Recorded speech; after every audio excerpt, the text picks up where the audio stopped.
Hello, it is Monday, November the 12th, the year 2012, and as usual, a lot to get to in the sports world. First, I want to say a happy Veterans Day to all the veterans out there. I know technically Veterans Day was yesterday, but a lot of people observe Veterans Day today. A lot of people have off, so happy Veterans Day to all the veterans out there, including my father. Without further ado, let's go into all the sports. We have a lot to cover in the NFL, a lot to cover in college football, the NBA, a lot of stuff going on. First stop, the NFL yesterday. Cincinnati Bengals 31, New York Giants 13. The Cincinnati Bengals absolutely plastered the Giants yesterday. The Bengals, who had lost 4 in a row and were going nowhere fast, just obliterate the Giants. And you have to be concerned if you're a Giant fan. I mean, they laid an egg against the Steelers the week before, and they laid it even bigger egg this week against the Bengals. I mean, this game was over in the first quarter. It was 14-0 early, and you could have shut your sets off right there. Dalton was good for Cincinnati. Green was good for Cincinnati. Eli, not good. The Giant defense, awful. The Giants dropped to 6-4. Cincinnati goes to 4-5, and I guess keeps their season alive. It's funny about these Giants. They are so unpredictable in the regular season from week to week. If you're a Giant fan, you take solace in this. You're a game and a half up on the division, although you are letting Dallas get back into the division. Dallas won. We'll get into that later. You are letting Dallas back in the division, but the Giants still have a game and a half lead. As long as the Giants get into the playoffs, they can beat anyone. We've seen it before. We saw it last year when they won the Super Bowl, when they barely got into the playoffs. We saw it a few years before that when they struggled to get in the playoffs and won the Super Bowl. As long as the Giants get in, they could beat anyone. But you can't like what they've been doing the last couple weeks. I mean, Cincinnati lost 4 in a row, and they just pushed the Giants around yesterday. So, nice job by the Bengals, and a terrible, terrible job by the Giants. I don't want to panic yet because we've seen this act from the Giants before in the regular season. They just do this time and time again, and then all of a sudden, they have a bye week next week. The week after that, they could come out and win 45-0. That's the team. That's the type of team they are, the Giants. So very unpredictable in the regular season. They are still leading their division. If they get in the playoffs, we know they can beat anyone. I guess that's what you take solace in if you're a Giant fan, but you can't like the way they're playing. Like I said, the Giants have a bye week next week, and they need it. Cincinnati will go to Kansas City. All right, let's move on. Now, who saw this game coming? Tennessee 37, Miami 3 in Miami. Tennessee 37, Miami 3. Miami drops to 4-5. Tennessee goes up to 4-6.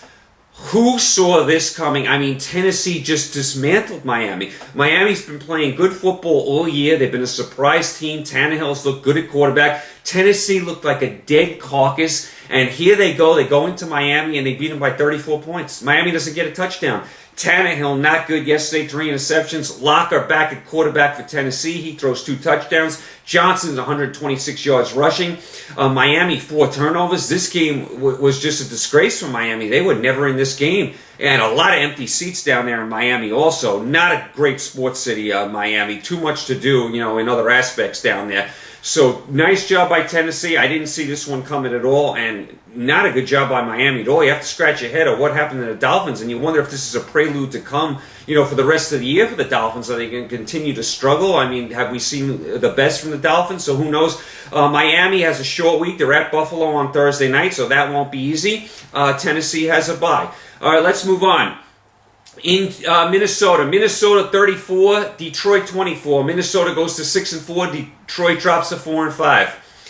I thought Minnesota was going to turn into a pumpkin. They had lost a couple in a row. I thought they were going the other way fast. They do have a tough schedule the rest of the year. I thought Detroit was coming on. They had won a couple in a row. But as you've seen with Detroit, can't trust them. Anytime you are high on Detroit, they will let you down, and they played a pitiful game. Minnesota did whatever they want offensively. Ponda, who had struggled the whole year, did whatever he wanted against the Detroit defense. How about Adrian Peterson? How good is he? Adrian Peterson yesterday, 171 yards rushing. I mean, I can't believe how great this guy is playing this year. I'm throwing his name into the MVP, and I'm not a big MVP guy. I don't get into those individual awards. I'm throwing his name in. He's been that good, Adrian Peterson. Johnson was great for Detroit. He was playing hurt. He had over 200 yards receiving. But Minnesota over 400 yards in total offense. I mean, just a terrible job by Detroit. Detroit 4-5 now in last place. I mean, they're in big trouble in that division. I mean, Minnesota's ahead of them, Green Bay's ahead of them, Chicago's ahead of them. I don't think Detroit's going to make the playoffs. I think this loss really buries them. I mean, just a terrible, atrocious job by the line. And where's their defense? Where's the Lions' defense? I mean, Minnesota's not a big offensive team. Minnesota did whatever they wanted offensively. And give Minnesota credit. They had 3 wins last year. They've doubled that. They have 6 this year. Now, I still don't think Minnesota's going to make the playoffs. They have a really tough schedule, but they showed heart again yesterday. I thought they were going in the wrong direction, and they just manhandled Detroit. So nice job by Minnesota. Minnesota with a bye next week. Detroit home for Green Bay next week. Good luck, Lions. All right, let's move on to New England. New England Patriots 37, Buffalo Bills 31. New England goes to 6-3. Buffalo drops to 3-6. This was a game that New England held on to win. Again, New England's defense does not look good at all. I mean, Buffalo went up and down the field. New England did force 3 turnovers. That's what won this game for New England. Buffalo had 3 big turnovers. Jackson had a big fumble inside the 5. Fitzpatrick threw the big interception at the end of the game in the end zone. That's what saved New England yesterday. But I do not like New England's defense. I mean, in a big spot, they are going to let this team down. And for New England, it's all about championships. It's not just making the playoffs. They're going to make the playoffs. Can they make stops in the playoffs? I don't see it. I don't see it. I know a lot of Patriot fans are worried. I mean, you could just tell yesterday, every time Buffalo had the ball, the New England Patriot fans were like gasping. They're like, I can't even watch this. So, I mean, New England escapes, but you don't like what you see in the long road for New England. Their defense is just not good. Buffalo, very disappointing, 3-6. Their defense was supposed to be improved this year. They're finding all sorts of ways to lose. Not impressed with Buffalo at all this year. They did play hard yesterday, but it's another loss of Buffalo, 3-6. They're not going anywhere. Next week, New England home for Indianapolis. That was usually the Brady Manning game. Now it's the Brady Luck game. Interesting game. And Buffalo home, like I said, Thursday night against Miami. All right, let's move on to New Orleans, the Superdome. New Orleans Saints 31, Atlanta Falcons 27. New Orleans goes up to 4-5. Atlanta takes their first loss. They're 8-1. I have to show some love for the Saints. I've been on them all year. I've been on their defense. I still don't think their defense is great. They have fought back. New Orleans was off to a dreadful start this year. They've won a few in a row now. They're up to 4-5. They play the Raiders next week. They could get up to 5-5. I didn't think the Saints had it in them back-to-back weeks. They beat Philly and Atlanta. Give them credit. And the Saints won this game with their goal line defense. Atlanta was inside the 5 twice and came away with 3 points. The first time they were inside the 5, they had to settle for 3. The second time, they got stopped on downs, no points. So twice, Atlanta could have came away with possibly 14 points. They ended up with 3. Saints' goal line defense was tremendous. Breeze tremendous in this game. We know the offense is great. Ryan was equally as good for Atlanta. And also at the end of the game, give the Saints punter credit. He punted from his own end zone, punted way back into Atlanta territory. Plus Atlanta took a penalty on top of that. So great job by the Saints punter as well, getting him out of trouble there. So nice job by the Saints. I mean, 4-5, they're really showing some fight here. They could get up to 5-5 this week. Like I said, they are at Oakland. That's a winnable game. Atlanta, hey, they had to take a loss. We knew they weren't going to go undefeated. Not in this day and age in the NFL. It's just not going to happen. Very difficult. Atlanta home for Arizona next week. They'll be fine. I would like to see Atlanta commit to the running game more. Their running game's a little shaky. Anyway, let's move on. Let's go down to Western Florida. Let's go to Tampa Bay. Tampa Bay 34, San Diego 24. Tampa Bay goes to 5-4. San Diego drops to 4-5. Tampa Bay showing a lot of fight this year on the Shiano. They've been in every game. They've been competitive. They're fighting. They actually could be better than 5-4. San Diego again.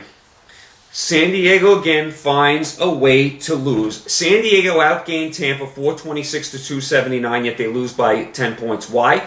2 major mistakes again. 2 big picks by Rivers. Rivers throws a huge interception. In the third quarter, Tampa Bay is winning 24-21. San Diego's driving. Rivers rolls out, throws an absolutely horrible pass that's picked off by Johnson. He runs 83 yards the other way. That makes it 31-21 instead of the Chargers possibly tying or taking the lead. Turn off your sets right there. Typical San Diego, a million mistakes. I mean, San Diego just can't get out of their own way. North Turner is going to be gone after this year. I mean, how can he survive again? It's amazing he survived this long.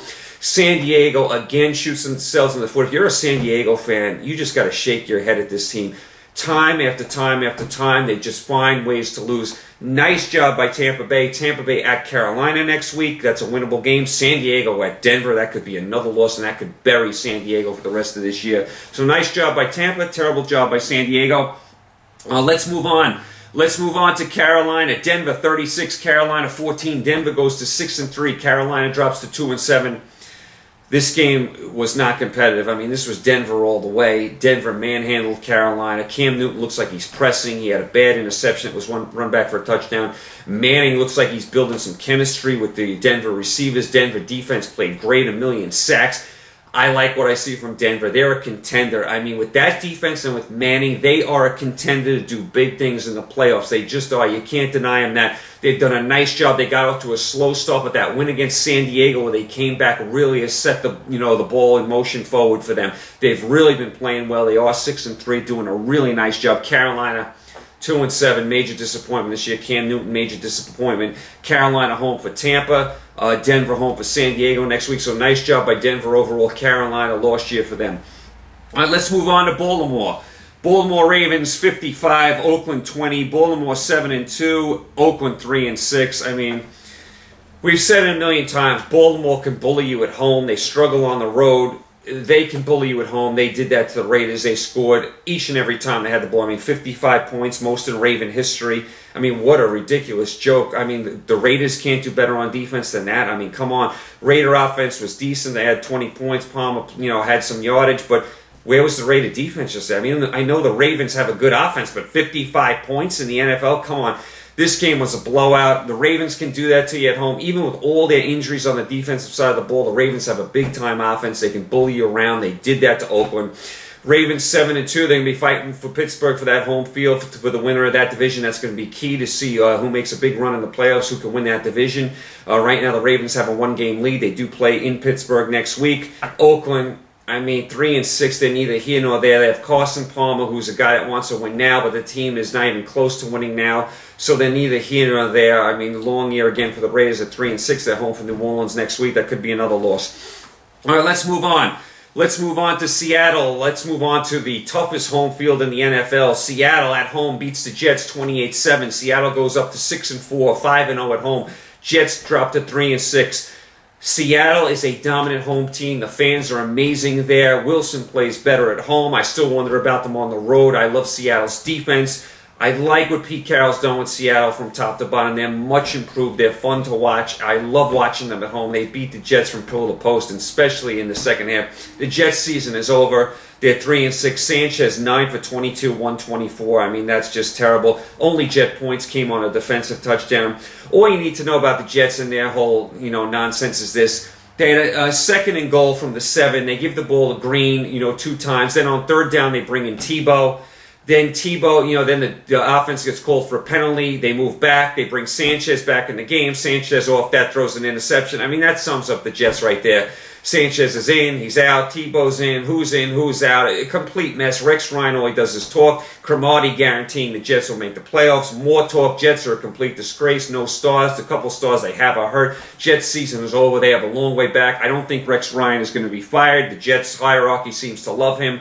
I don't. I think he's more of a defensive coach than a head coach. Jets season is over. Seattle's right in the thick of it for the wild card. They could make the playoffs this year. All right, let's move on. Let's move on to Philadelphia. Dallas Cowboys beat the Philadelphia Eagles in a wild game. I mean, Dallas goes up to 4-5. Philadelphia drops to 3-6. I mean, what in the world is going on with the Eagles? The Eagles are up 17-10, and before you blink your eye, they're down 31-17. They give up a touchdown, then they give up a punt return, then an interception return. Vic goes out with a concussion. He's always hurt. Foles, the rookie, comes in. He does some nice things, but he also does some bad things. He throws a pick for an interception return. He could have had 2 more that could have been returned that would drop. Foles looks like he could be a prospect. But, I mean, this Eagle team was built to win now. Last year it was, supposed to be the dream team. I mean, Vic looks like his days are numbered. Andy Reid's days are definitely numbered. So the Cowboys win, and nice job by Dallas. They came back and won a road game here, kind of saved their season. They are 4-5. They are back in it. They're only a game and a half behind the Giants, 1 in the loss column. So Dallas did save their season here. Eagles are done, 3-6. There's no hope for Philadelphia here at all. They're done. and they're going to have major changes. I mean, Reed's going to be gone. Vic could be gone. They could be rebuilding with this quarterback, so who knows about the Eagles. But their season is over this year. Dallas does save their season. Dallas home for Cleveland next week. That's a very winnable game. Philadelphia at Washington. I don't know what to make of that game at all. All right, let's move on.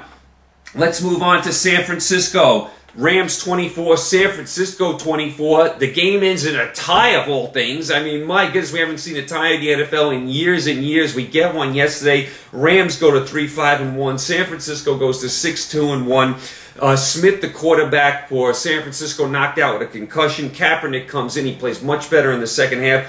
This is a game the Rams got to feel like they should have won. Bradford was good. Amendola, the receiver, was back. He was good. Jackson was good.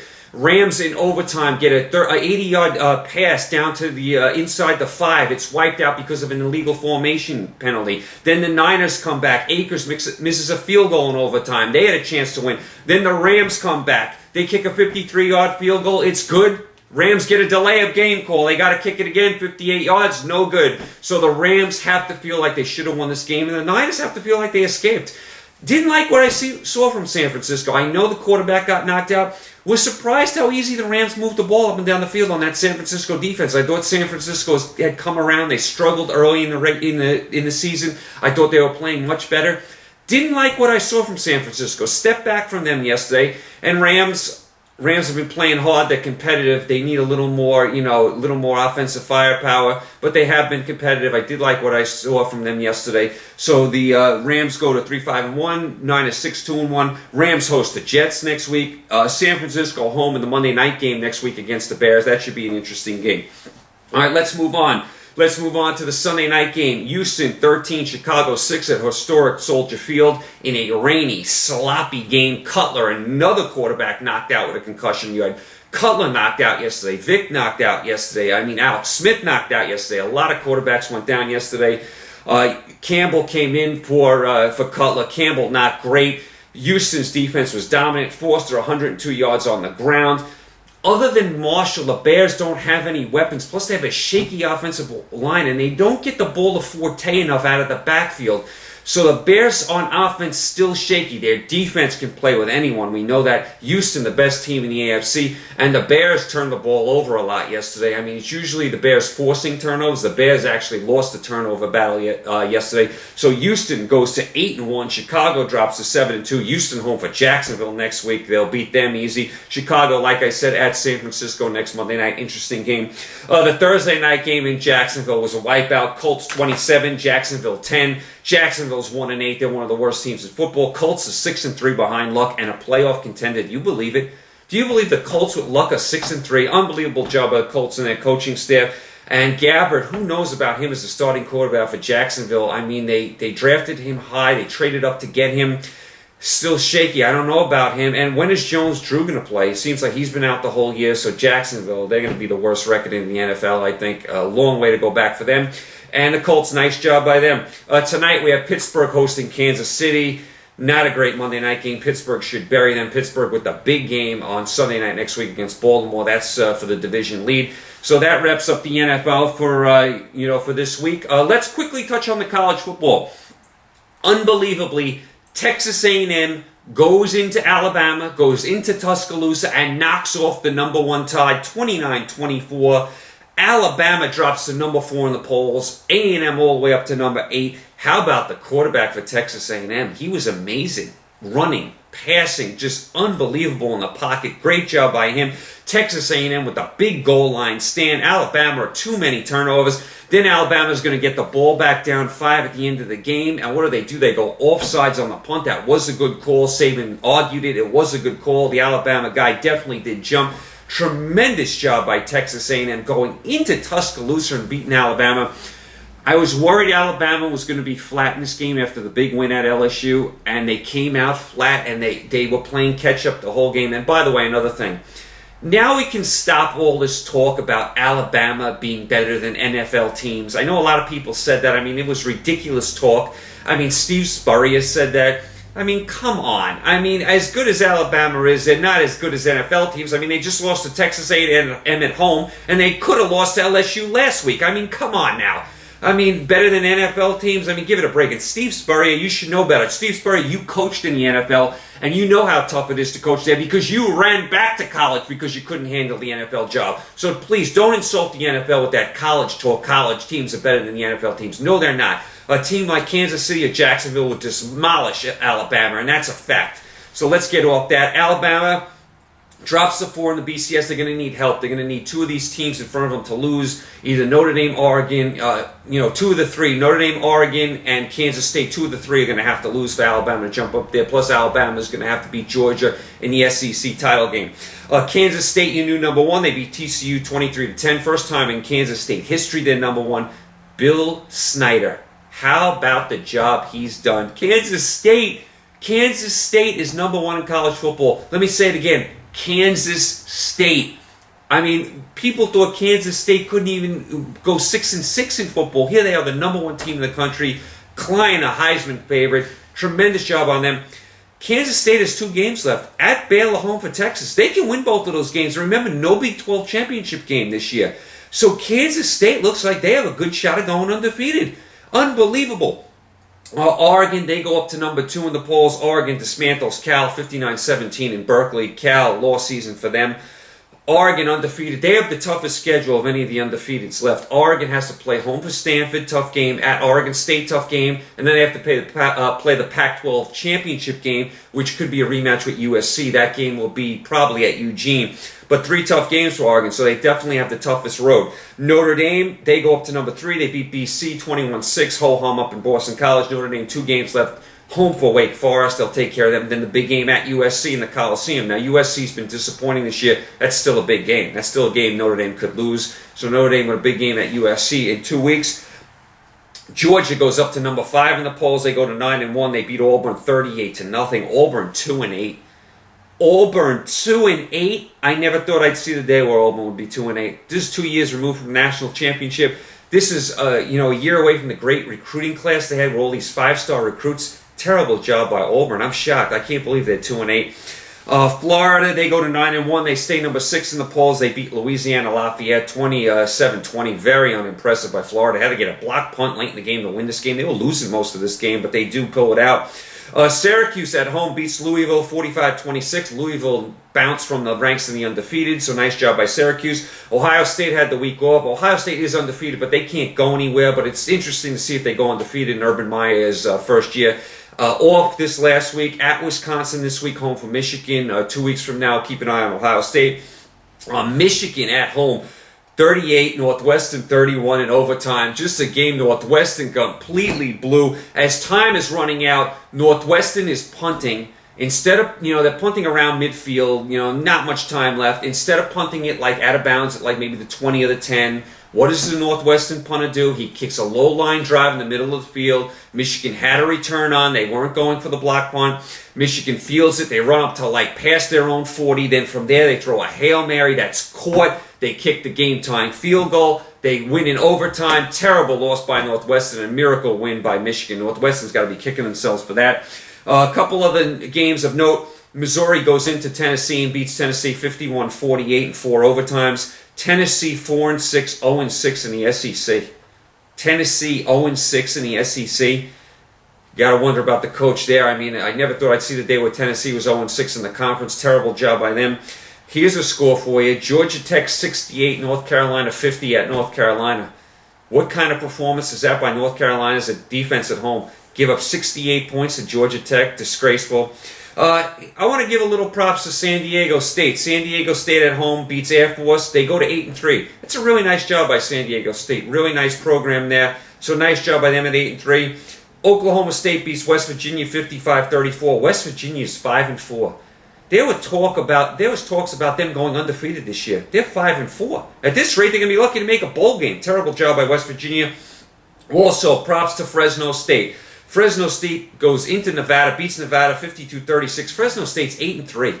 Tremendous job. They had fired Pat Hill last year after 15 years of coaching, and the new coach has done a tremendous job at Fresno State. 8-3. That's a really nice job by Fresno State, so I want to give the props out to them. Real quick in the NBA, big news today. Phil Jackson, not the coach of the Lakers. Mike D'Antoni. That's a surprise move to me. I thought Phil Jackson was a shoo-in. I don't love Mike D'Antoni, and here's why. He's not a defensive coach. He's not. He wants to run up and down the court. He wants to score a million points. And his teams don't play defense, and that's why his teams have never won. His son's team, who was a good team, never won, and his Knicks team never won in a big spot. He doesn't preach defense. This was a very surprising move. I'm really shocked the Lakers didn't work it out with Phil Jackson. Now, the rumblings were Phil Jackson was going to miss a couple road games. He wanted some travel restrictions. Both sides, are quibbling about that. The Jackson side says that's not true. He wasn't going to miss any games. The Lakers side says yes, they were. Plus, Jackson wants some control in the front office. Maybe the Laker brass didn't want to give it to him. To me, at this point, with this team, give Phil Jackson whatever he wants. He's won, a million championships. He's won it with this Laker team. He knows the personnel. Why would you fool around here? He's only going to be coaching another year or two anyway. So for a year or two, you give him control over, some of the personnel moves. You give him his travel thing, and away we go. I mean, this Laker team was built for this year and next year, and they're going to have to rebuild anyway. I mean, Kobe's on his, he's getting older. Nash is getting older. Gasol's getting older. Give Phil what he wants. And to bring in Mike D'Antoni, who's got a completely different philosophy, wants to run up and down the court. I mean, I don't see it. I mean, he doesn't play any defense. His teams don't play any defense. So, I mean, I just don't like the move by Mike, and I didn't like the move hiring Mike Brown. I didn't like when they hired Brown. I don't like this move. I would have went with Phil Jackson. I actually like Nate McMillan as well. I would have went with Phil Jackson or McMillan or Sloan all over, Mike D'Antoni. I mean, they also interviewed Dunleavy. We knew he wasn't going to get the job. I mean, and we know Bickerstaff, the assistant coaches, even though they're 2-0 with him, he's not going to give him the job. Very questionable move by the Lakers. We'll keep an eye on them. They're 3-4 right now. A couple news and notes around the NBA. Knicks are 4-0, doing a nice job. Sixers are 4-2 without Bynum. Chicago's 4-2 without Rose. That's another thing. So many injuries around the league. I mean, no Bynum yet, no Rose. Minnesota has done a nice job. 4-2 without Love and Rubio. Memphis 5-1. They have a nice team. You got your regular teams that are going to do well. Miami, San Antonio, the Clippers, Oklahoma City. They're all doing well. A lot of injuries around the NBA. I mean, not to mention the guys I just mentioned there. How about Granger being hurt, Nash being hurt, Wall being hurt, Nene being hurt, Nowitzki being hurt. Seems like every team is an injury. So a lot of injuries around the league. It is very early. The NBA season goes on forever and ever. It doesn't even end until June. So we'll keep an eye on that. NHL, still no hockey. You're really worried about hockey now. I mean, hockey, again, is shooting themselves in the foot. They had a nice year last year, and here we go again. They're shooting themselves in the foot. Who knows when we're going to have more hockey. All right, so that wraps up what happened in the sports week over the weekend. All right, so tonight, Monday night game, I know it's not great. Steelers, Kansas City, not terrific. I mean, it's just not a terrific game. Tomorrow, we're going to get into the Monday night game. We're going to see if it was competitive. We're going to go over all that. Wednesday, college football picks. Thursday, NFL. We'll touch on everything else in the sports world. Tomorrow, I'll get a little more into the NFL standings. We'll go into the playoff standings. The NFL season goes so quick, you got to start talking about the playoffs. We'll touch a little bit more on the NBA. Also, college basketball started. Do you believe that? College basketball started. They have that whole 24-hour marathon starting tonight at midnight and running through tomorrow with the college basketball. So you have a couple nice college basketball games tomorrow. I know it's so early for college basketball. We'll get into that. All these games they played on these, aircraft carriers. Most of them had to be canceled because of the humid weather affected the court. They did play that Syracuse-San Diego State game where Syracuse won easily. So I like the novelty of playing on the aircraft carrier, but they got to work it out. And as far as the sites, it looks like the San Diego site works better because it's a little drier out there. You start getting into the south with Jacksonville and Charleston, a little humid for the court outside, so we'll keep an eye on that. You guys have a nice day. You guys stay safe. Anyone out there still without power, I hope you get it soon. I know there's still people out there without power, believe it or not, here on the East Coast. You guys stay safe. Enjoy the Monday night game. We'll talk about everything in the sports world tomorrow, Tuesday. You guys take care.